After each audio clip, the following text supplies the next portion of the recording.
كيكة البرتقال من أجمل وأحلى وألذ الكيكات اللي ممكن تجربوها، وبما إننا في موسم البرتقال مش هينفع نعدي الموسم من غير ما نعمل كيكة البرتقال. هنعملها النهاردة بطريقة هشة جدا وطرية وبتدوب في البق واحنا بناكلها. هنعملها بطريقة سهلة جدا ومقادير بسيطة موجودة في كل بيت. هنعملها بكوباية دقيق واحدة بس، وهنعمل صوص برتقال طعمه حلو جدا. نسمي الله ونصلي على الرسول صلى الله عليه وسلم ونشوف هنعمل كيكة البرتقال التحفة دي ازاي. زي ما إحنا متعودين في أي كيكة بنعملها هنجهز المواد الجافة الأول. عندي كوباية دقيق 125 جرام، وكوباية نشا 125 جرام، ومعلقة كبيرة بيكنج باودر 18 جرام، أو استخدمي باكو كيك شيف. هحط المكونات الجافة كلها على بعض وهنخلها 3 مرات. كل ما دخلنا الدقيق مرة واتنين وتلاتة بيدي نتيجة كويسة قوي في أي كيكة احنا بنعملها. عندي 4 بيضات بدرجة حرارة المطبخ. هفصل الصفار لوحده والبياض لوحده. هركن البياض على جنب واشتغل في الصفار الأول. هحط عليه فانيليا البرتقال. هي غالية شوية بس هي غالية شوية عن الفانيليا العادية، بس بتخلي طعم وريحة الكيكة تحفة. ريحة البرتقال بتبقى باينة قوي في الكيكة.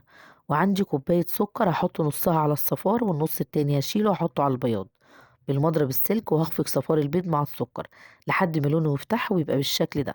هحط عليه نص كوباية زيت ذرة، أي زيت ذرة عندك، لو مفيش زيت ذرة أي زيت ذرة متوفر عندك بس يكون لونه فاتح وملوش ريحة. وهستمر في التقليب، وبعدين أحط نص كوباية عصير برتقان، ومعلقة كبيرة من بشرة القشرة الخارجية بتاعة البرتقان. القشرة الرقيقة اللي بتكون على البرتقانة علشان دي اللي بيكون فيها زيوت. ما نحاولش نجيب الأبيض اللي بيبقى تحت القشرة عشان بيكون فيه مرارة. واحط على خليط السوائل المواد الجافة واقلبه كويس واركنه على جنب. واحط على بياض البيض رشة ملح وباقي كمية السكر، وهخفق بالمضرب الكهربائي لحد ما لونه يبيض ويهيش ويبقى بالشكل ده.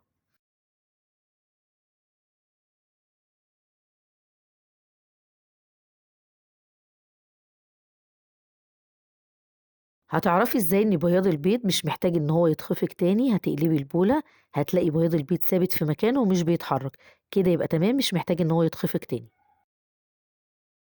وهبتدي اخد جزء جزء من بياض البيض واحطه على خليط الكيك واقلبه بالراحة زي ما انتوا شايفين.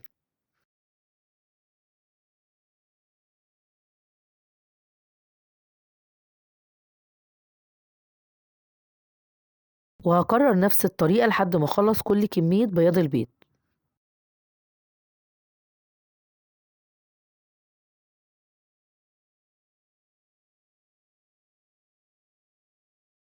وهحط خليط الكيك في قالب مدهون بالزيت وحاطه فيه ورق الزبده.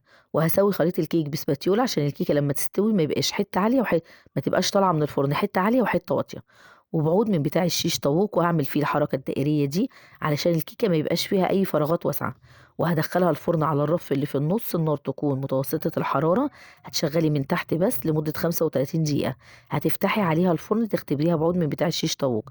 لو لسه ما استوتش هتسيبيها لحد ما تستوي، لأن كل فرن بيبقى مختلف عن الفرن التاني. شوفي بقى يا ست الكل انتِ بتضبّطي الفرن بتاعِك وبتسوّي فيه الكيكة ازاي. وعلى ما الكيكة تستوي نعمل صوص البرتقان. في كاسرونة هاحط فيها كوباية عصير برتقان، وطبعًا عصير البرتقان معصور ومتصفّي من التفل اللي فيه. هاحط عليه معلقتين كبار سكر وكيس فانيليا بطعم البرتقان. فانيليا البرتقان دي يا جماعة هتخلّي طعم وريحة الصوص في حتّة تانية خالص. ومعلقة صغيّرة نشا. وهاقلّب كويس لحد ما السكر والنشا يدوبوا. وهاحطه على النار يغلي، وبعد ما يغلي أسيبه حوالي 5 دقايق لحد ما يتقل ويبقى بالشكل ده. طبعًا الصوص لسه سخن، لمّا يبرد هيتقل شوية كمان. بعد ما الكيكة خرجت من الفرن سِبتها بردت، يعني بقت دافية كده، وخرّجتها من القالب وده شكلها.